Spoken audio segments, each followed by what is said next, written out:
One of the buzzwords that has been floating around lately is this word reparations. For many people, reparations is focused more about what the government owes back to people who have been formerly enslaved.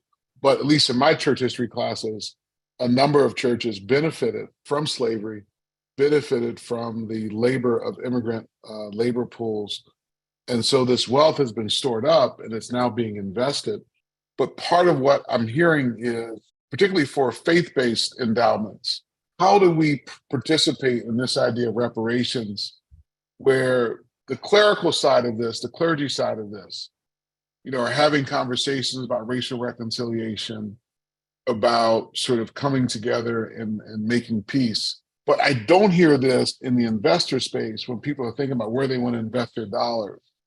How do we think about taking those dollars that were accumulated from segregation, Jim Crow, slavery, and now this wealth that has been accumulated? How can those dollars be used to invest in communities that are still kind of waiting for this opportunity to live in the abundance that this country offers? There's so much work to be done here, but what can faith-based institutions do? Well, even though we're all Jersey girls here on this panel, I'm from the South Side, so closer to Philadelphia, and really going to kind of big up Philly right now because the faith-based community in the region, they're doing work on reparations. One of the ways that we can explore this topic more is just looking at what other organizations, faith-based organizations, are doing. And of course, this has more of a place-based local lens to it, but it can be applied wherever your faith institution is. So I know in Philly, there was like a week-long seminar called Rise Up for Reparations. And so there are over 100 different faith-based organizations that came together. Particularly one that comes to mind would be the Unitarian Church. I know some folks out of that community in Philly, in Germantown specifically, that are doing fantastic work in regards to impact investing, but also reparations.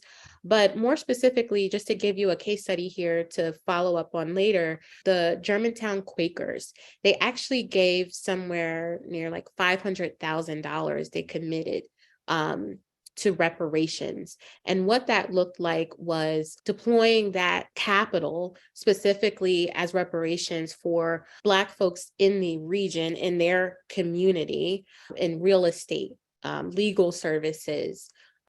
They outlined what their mission was there, but that was their way of participating in reparations and actually not being performative, but like doing something about it. And so as faith institutions, you can think creatively locally and also how you can support your congregation. Talked with other faith-based organizations in the region that decided to handle reparations within their congregation. As an institution, you can come up with whatever that looks like that feels fair, just, and is in a way that is equitable. When we talk about reparations, the best way you know how.